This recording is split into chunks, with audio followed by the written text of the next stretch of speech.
रहता है। समय ज्यादा तो नहीं लग रहा है सर?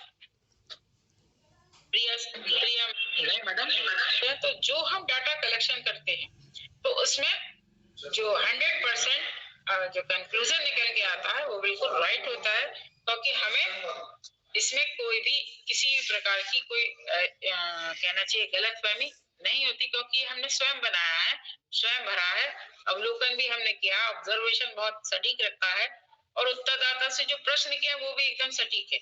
इसलिए जो उत्तर निकल के आएगा वो बिल्कुल परफेक्ट है, और हमारा जो कंक्लूजन भी निकल के आएगा हमारी कल्पना से रिलेटेड है वो भी बिल्कुल सही निकल के आएगा। और सबसे लास्ट है वो है गोपनीयता।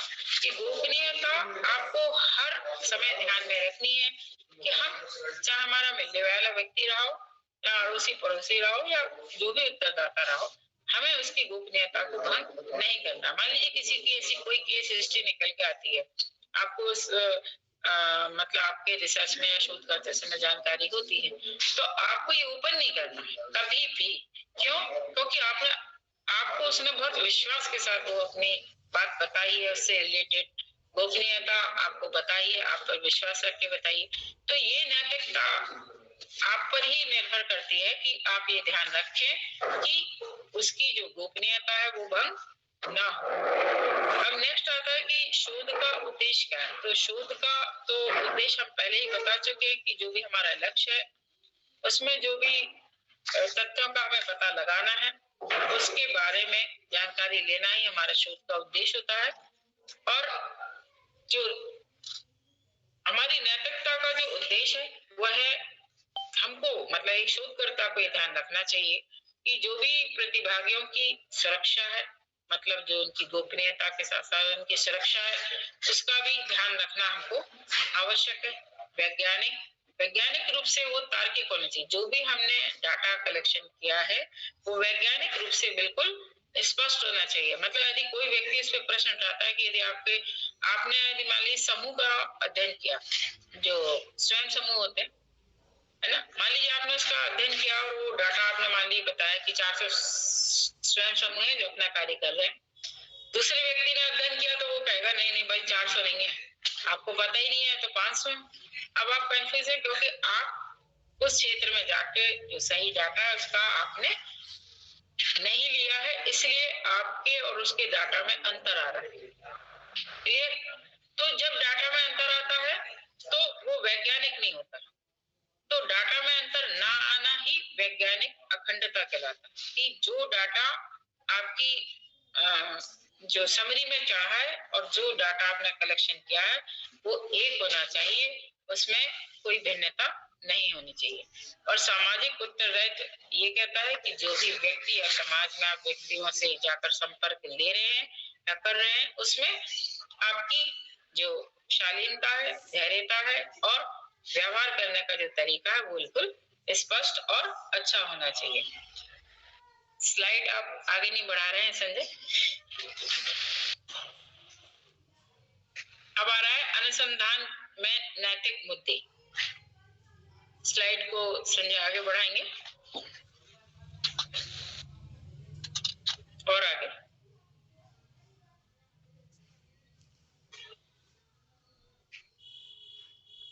नहीं, बहुत आगे आ गए, नीचे आइए, ऊपर आइए थोड़ा। तो अनुसंधान में जो नैतिक मुद्दे हैं वो है आपकी वैधता, आपका जो आपने नमूना लिया है वो नमूनाकरण सही और तर्कपूर्ण होना चाहिए, आपकी गोपनीयता होनी चाहिए। जो कमजोर समूह है उनके विषय में आपको बहुत संवेदनशील रहना है कि उनके विषय में कोई ऐसी बात ना निकले कि जिससे आपको ही हानि उठानी पड़े। उसके अलावा किसी प्रकार का अहित नहीं सोचना है। शोधकर्ता को ये विशेष रूप से ध्यान देना है कि किसी भी प्रकार का अहित नहीं सोचना आपको जिस क्षेत्र में आप अध्ययन करने गए हैं। दूसरा है सूचित समिति हो आपकी कि जो भी आप काम कर रहे हैं तो जो उसमें सूचना आई है वो बिल्कुल सही और परफेक्ट होनी चाहिए। और किसी भी साहित्य की चोरी करके हमको अपने शोध में नहीं लिखना चाहिए।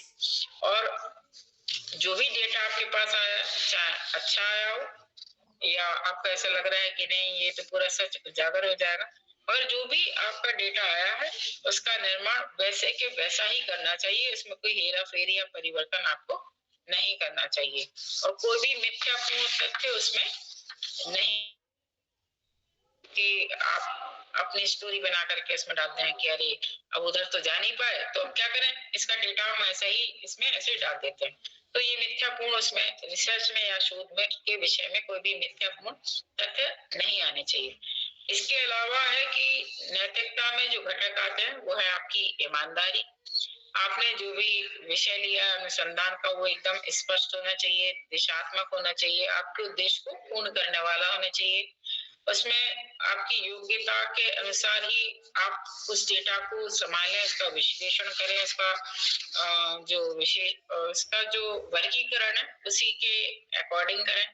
आपके पास जो भी डेटा आपके उत्तरदाताओं का है उसकी गोपनीयता को बनाकर रखें और जो आपका व्यवहार है वो एकदम कैसा होना चाहिए, एकदम सॉफ्ट और सहज होना चाहिए कि हर व्यक्ति आपसे मिलकर उसको अच्छा लगे कि हाँ यदि ये व्यक्ति आ रहा है तो कोई बात नहीं, ये कुछ पूछेगा तो गोपनीय भी रहेगी और यदि मैं इसको कुछ बताता हूँ तो ये बाहर ओपन नहीं करेगा। इस प्रकार की शोध में नैतिकता होना बहुत जरूरी है और इन घटकों का पालन करना मतलब इन चरणों का पालन करना हर शोधकर्ता के लिए बहुत आवश्यक है, तभी वो अपने शोध के क्षेत्र में सफल हो सकता है। अब है कि जो अनुसंधान के सिद्धांत क्या होते हैं, तो अनुसंधान में जो सिद्धांत हैं वो है स्वायत्तता, मतलब जो आप स्वयं से जो कार्य कर रहे हैं वो आपका ही कार्य होना चाहिए, उसमें किसी भी प्रकार के साहित्य की या किसी और मिथ्यापूर्ण डेटा की इसमें सूचना नहीं होनी चाहिए। आप जिस क्षेत्र के लिए आपने ये शोध कार्य किया है वह उसके उपकार के लिए होना चाहिए, मतलब आप जिस भी समस्या को लेकर उसका आपने जो अध्ययन किया है वो उसका जो कंक्लूजन निकल के आ रहा है वह उसके उपकार के लिए होना चाहिए, मतलब उसका कुछ ना कुछ अच्छा हो, इस प्रकार का हमें शोध कार्य करना चाहिए। और जो भी हमारी नैतिक जिम्मेदारी ये बनती है कि जो भी हमारी दायित्व है उन उत्तरदाताओं के प्रति उसको हमें पूर्ण निष्ठा से हमें पालन करना चाहिए।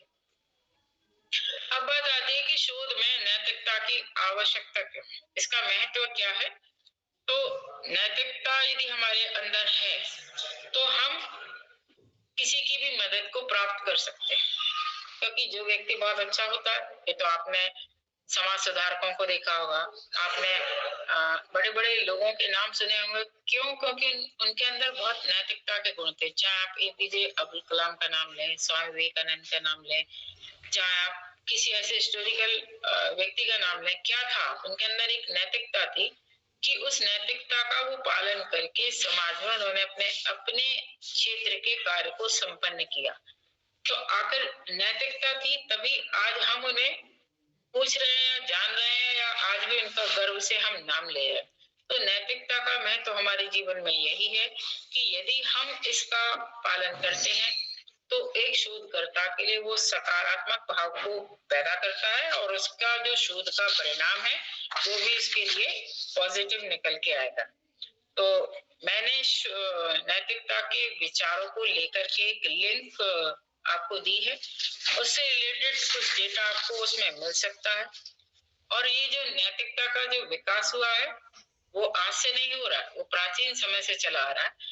यदि हम साहित्य को पढ़ते हैं तो आप अरस्तु को पढ़ेंगे तो उन्होंने सद्गुणों के सिद्धांत को प्रस्तावित किया है कि एक व्यक्ति में सद्गुणों का विकास होना अति आवश्यक है, तभी वो समाज की एक पीढ़ी को अच्छे से आगे ले जा सकता है। ऐसी भगवान बुद्ध का नाम सबने सुना है, उन्होंने भी नैतिकता पर ही बल दिया है कि व्यक्ति को अपने चरित्र पर या अपने ऊपर कंट्रोल करना या अपनी इंद्रियों पर कंट्रोल करना आना। ये जो नैतिकता के विकास के सिद्धांत हैं, चाहे हम इसमें अरस्तु को देखें, चाहे भगवान बुद्ध को, गौतम को देखें, चाहे वत्सकौंड को देखें, चाहे बैंथम को देखें, चाहे सुकरात को देखें, तो ये इन लोगों ने क्या किया है, उन्होंने यही बताया कि जब तक हमारे अंदर नैतिक विकास नहीं होगा हम समाज का विकास नहीं कर सकते। और हम तो सबसे बड़ा काम कर रहे हैं, हमसे भी जितने भी जो रिसर्च स्कॉलर होते हैं या क्षेत्र में अपना काम कर रहे हैं वो एक समाज के उपकार के लिए काम कर रहे हैं, क्योंकि जो समस्याएं आज पैदा हो रही हैं उनके विषय में जानकारी करके उन समस्याओं का निदान करना ही एक शोधार्थी का कार्य होता है। तो जब हम उस विषय में अध्ययन कर रहे हैं या उस लक्ष्य तक हमें पहुंचना है तो हमें हमारे अंदर उस नैतिकता का विकास होना बहुत जरूरी है। तभी हम उन नैतिक मानकों के माध्यम से ही अपने शोध के कार्य तक पहुंच सकते हैं। अब बात आती है कि नैतिकता हालांकि बहुत बड़ा विषय है और मैं बहुत शॉर्ट में करके बता रही हूँ, कोई टाइम भी काफी हो रहा है 1:40 है ना, तो मैं बहुत शॉर्ट में बता रही हूँ। मगर नैतिकता कोई एक छोटा सा विषय नहीं है, मगर मैंने इसको बहुत छोटे में करके बताया है कि आखिर नैतिकता के स्रोत क्या हो सकते हैं। तो नैतिकता के जो 3 प्रमुख आधार हैं वो है विनाशकारी आचरणों से दूर रहना, मतलब कि जो समाज में जो भी कार्य विघटन को पैदा करते हैं या जो भी विचार विघटन को पैदा करते हैं ऐसे विचारों से हमेशा दूर रहना, अनुशासन में रहना और दूसरों की सहायता करना, हमेशा दूसरों की परवाह करना, अपने विवेक और सचेत जो हमारी चेतना है उसके लिए उपयोगी कार्य को हमेशा करना, ये हमारे स्वमूल्य का बोध। तो जैसा आप देख रहे हैं चित्र में देख रहे होंगे, एक तरफ लिखा है आचरण, एक तरफ लिखा है चरित्र और एक तरफ लिखा है व्यवहार। तो इन तीनों में बहुत अंतर है, एक आचरण है, एक चरित्र है, एक व्यवहार है। हम इन तीनों को एक मानते हैं जबकि ऐसा नहीं है। आचरण क्या हमारी हैबिट है, मूल प्रवृत्ति जो हमें शुरू से चली आ रही है। चरित्र क्या है जो हमने अपने व्यक्तित्व से पैदा किया है और व्यवहार क्या है जो हम बोलने या एक दूसरे में जो सामंजस्य बैठाने का जो तरीका है वो हमारे व्यवहार को प्रदर्शित करता है। मगर जब हम इन तीनों को मिला लेते हैं तब कहीं जाकर के हमारी नैतिकता बनती है और तभी हम किसी भी व्यक्ति